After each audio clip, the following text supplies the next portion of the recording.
शिव कहे सुख होए अपारा। कहते तो सब हैं, परंतु 100 में से 99 जब अस्पताल जाते हैं या उन पर आफत आती है, कोई चारा नहीं रहता, तब कहते हैं हे राम हे शिव। जो सुख के टाइम कहता है शिव, वह अस्पतालों में नहीं जाता। जब जाता भी है तो उसके कर्म थोड़े में ही कट जाते हैं। जब भगवान भोलेनाथ की दया होती है तो कर्म ऐसे ही कट जाते हैं। अभी शिव कहो जब सुख में हो, 105 106 बुखार चढ़ा हो, तब शिव कहने से क्या फायदा। सुख के समय क्यों नहीं कहते शिव। कई बार कहा गया है, कोटि जीव शिव का नाम लेकर पार हो गए। हमारा हाथ तो उन्होंने खुद पकड़ लिया है, अब पार होने में शक क्या है। शिव का अर्थ क्या है? कल्याणकारी।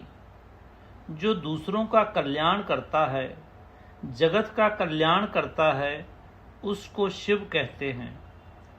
कई भूले लोग कहते हैं कि शिव संहार के देवता हैं। मूर्ख लोग हैं, कहते हैं कि वह संहार करते हैं। वह जीवों को मौका देते हैं पार होने का और फिर से नई सृष्टि रचते हैं। विचार करने की बात है। सुख और दुख है क्या चीज? दुख किसको कहते हैं? दुख मन की गति का नाम है। श्री महाराज की अमृत बानी है, सुख दुख से परे चले जाओ। फिर समझना है दुख है क्या। सुख दुख मन का काम है, तुम मन नहीं हो। तुम साईं सर्व आत्मा का एक अंश हो। मन से ही निकल जाओ, मन को ही छोड़ दो। मन से कहो अब बहुत जन्म हमारे साथ रहा है, अब हमारी जान छोड़। अब हम साईं चरण में जा रहे हैं। एक गरीब आदमी को जब 100 रुपये मिल जाते हैं तो वो उस 100 रुपये में खुश हो जाता है, बड़ा खुश हो जाता है। परंतु असली मन से नहीं। मैंने ऐसे अमीर आदमी देखे जिनके पास 10 लाख रहे तो भी रोते हैं। कहते हैं साथ वाले के पास 20 लाख है। इसी फिक्र में कमज़ोर होते जाते हैं। तो सुख और दुख उसको कहते हैं। जब तक ख्याल है 5, 10, 20 लाख में सुख है, तब तक जन्म मरण का चक्कर चलता रहेगा, कोई नहीं छुड़ा सकता। जब समझ में आता है कि संसारी चीज़ों में सुख नहीं है, सुख तो भगवान के गुरु महाराज के चरणों में है। जब जीव ये जान लेता है तब सुखी हो जाता है। सीखना चाहते हो तो ये सीखो। जिस दुख से संसार डरता है वह दुख नहीं, कमाल की चीज है। इतने बड़े भक्त हुए, यदि उन पर दुख नहीं आया होता तो आज उनकी खुशबू नहीं फैली होती। मीरा का कोई नाम नहीं लेता, आज तुलसीदास का नाम नहीं रहता। 10 गुरुओं पर कितने दुख आए, उन दुखों में से ही खुशबू निकलती है। अध्यात्म में हमारे महाराज बाबा ने दुख को सबसे ज्यादा महत्व दिया है। महाराज कहते हैं जब तक तुम कर्म नहीं भोगोगे तब तक सद्गति नहीं हो सकती। तो कर्म भोगना जरूरी है। जिस दुख से संसार डरता है उसके लिए महाराज के बच्चे क्या कहते हैं? दुखो रेवड भागियो आओ मेरे पास, तुमरी कृपा से होए पूरन मेरी आस। दुखों तुम मेरे पास आओ ताकि मेरे खोटे कर्म खत्म हो जाएं और मैं अपनी माँ की गोद में चला जाऊं। तो इसको समझना है, यदि आप महाराज के सच्चे प्रेमी हो तो दुख से डरो मत, कर्म भोग मांगो ताकि जन्म मरण के चक्कर से सदा के लिए छूट जाओ। मैं चाहता हूँ आप सबके एक एक के हृदय में रम जाए कि दुख बुरी चीज नहीं है। आदमी को बीमारी आती है तो वो मन्नतें मांगता है, भगवान का हुक्म तोड़ता है, भगवान के हुक्म में बाधा डालता है, वो अपनी मंजिल और लंबी कर लेता है। अध्यात्म में दुखों की बड़ी कीमत होती है। दो तरह से जीव निर्मल होता है और तब मंजिल पे पहुंचता है, एक साधना से और दूसरा अपने कर्म भोगने से।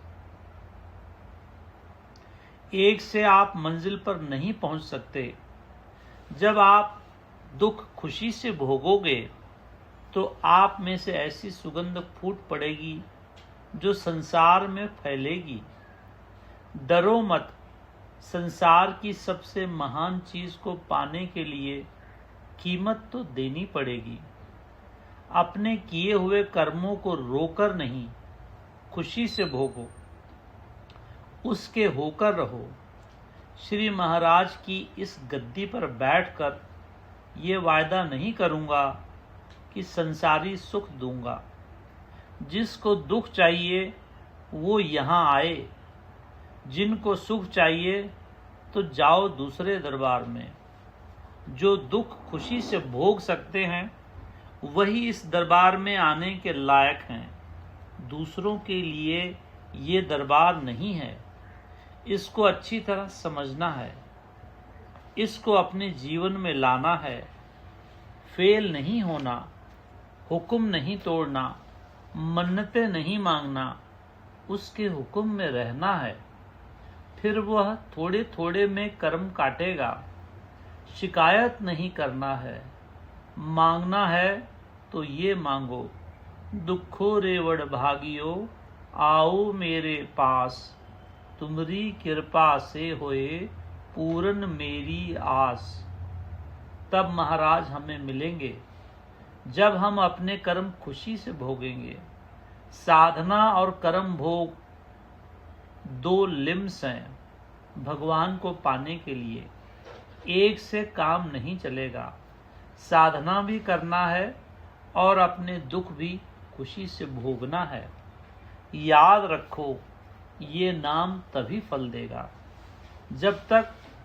जब हम ये जानकर नाम लेंगे कि जिसका हम नाम ले रहे हैं वो हमारे अंदर है।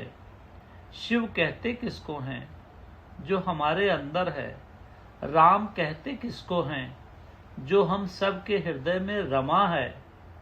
यह मत समझो कि हम केवल उस राम का नाम ले रहे हैं जो अभी अपने साकेत धाम में हैं, उस शंकर का नाम ले रहे हैं जो कैलाश पर्वत पर हैं। हम उस शिव का नाम ले रहे हैं जो हमारे अंदर में है। जब हम दूर वाले राम को बुलाएंगे तो उनको देरी हो जाएगी आने में। वह तो हमारे अंदर बैठे हैं। हरिद्वार में आए तो क्या शिरडी से या किसी लोक से चलकर आए थे? वो तो घट घट में वास कर रहे हैं, रोम रोम में रमे हुए हैं। उन्होंने वहीं पर चोला धरा और फिर वहीं अंतर्ध्यान हो गए। यदि यह सोचकर नाम लेंगे कि वह ब्रह्मलोक या बैकुंठ में हैं, तो हम उनको खुद अपने से दूर कर रहे हैं। महाराज तो कहते हैं, मैं तुम्हारे अंदर हूँ। जिसको समझ आ गई उसके लिए उनसे नजदीक और कोई नहीं है, और यदि नहीं समझे तो बहुत दूर हैं। सब ध्यान से सुनो, अच्छी तरह से ये बात सच्ची है, अच्छी तरह से समझो, ये बात सच्ची है। शरीर बाद में बने हैं, प्रारब्ध पहले बनाई गई है। श्री महाराज ने कुछ अच्छे कुछ बुरे कर्म मिलाकर ये चोला दिया है। हजारों जन्मों का हिसाब बाकी है, उसमें से कुछ अच्छे और कुछ बुरे कर्म मिलाकर मनुष्य चोला दिया है। एक बात ध्यान में रखो, यदि हम अपना जीवन शुद्ध मन से उनके अर्पण कर देते हैं, हर बात उसकी मर्जी से करते हैं, सेल्फ विल को मिटा देते हैं, तो जितने हमारे खोटे कर्म उठते हैं, महाराज की दया साथ खड़ी हो जाती है। आप में से कितने यहाँ दिख रहे हैं जिनके भयानक कर्म उठे और महाराज की दया से उनके कर्म थोड़े थोड़े में काट दिए गए। कितनों के काल आए, कितने अभी तक चले गए होते, परंतु महाराज ने कितनों को काल से बचाया और कितनों के कर्म थोड़े थोड़े में काट दिए। जब हम भगवान भोलेनाथ का, भगवान साईनाथ का भजन निष्काम भाव से करते हैं, तो बाबा हमारे कर्म थोड़े थोड़े में काटते हैं। जो सकामी होते हैं, महाराज से जाकर संसार मांगते हैं, महाराज के हुक्म में बाधा डालते हैं, तो उनको अपने कर्म पूरे भोगने पड़ते हैं। उनकी प्रारब्ध में फर्क नहीं आ सकता। 100 में से 99 लोग सकामी होते हैं, जो बीमारी में या दुख तकलीफ में मन्नतें मांगते हैं। जब खोटे कर्म उठते हैं तो उन्हें पूरे भोगने पड़ते हैं।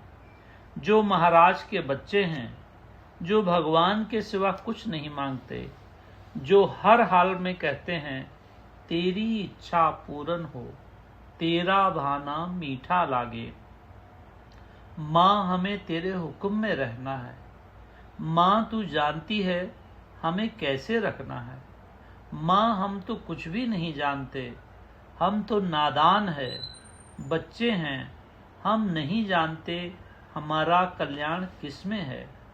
हमने अपने आप को तेरे हवाले कर दिया है, हमारी कोई इच्छा नहीं। जब यह भाव बनता है तो प्रारब्ध बदल जाती है। महाराज की गद्दी पर बैठकर सच बता रहा हूँ, जब हम महाराज से शुद्ध मन से प्रार्थना करते हैं कि तेरी इच्छा में ही हमारी इच्छा है, मन कर्म वचन से किसी भी हालत में तेरा हुक्म टूटे नहीं, यही भीख मांगते हैं कि तेरे सिवा हम सपने में भी कुछ न मांगे। जब यह स्थिति हो जाती है तो सौदेबाजी पूरी तरह से निकल जाती है। तब प्रारब्ध बदल जाती है। एक तरफ भयानक कर्म उठेंगे और दूसरी ओर रक्षा का हाथ खड़ा हो जाएगा। थोड़े थोड़े में कर्म पूरे करवाएंगे। ये है प्रारब्ध को बदलने का तरीका, ये है दुखों से बचने का उपाय, ये है सद्गति पाने का मार्ग, ये है जीवन को सुखी बनाने का रास्ता। इसके सिवा कलयुग में और कोई रास्ता नहीं है। श्री महाराज जब हरिद्वार में आए थे तब उन्होंने भी यही बानी कही थी। अंदर आकर कहा था, यही है सद्गति पाने का रास्ता जो आप बता रहे हो, दूसरा कोई रास्ता नहीं है। बताने वाले भी खुद हैं और पाना भी उन्हीं को है। यदि सुख का पथ चाहते हो, शांति चाहते हो, आनंद चाहते हो, तो यही एक रास्ता है, यही एक तरीका है।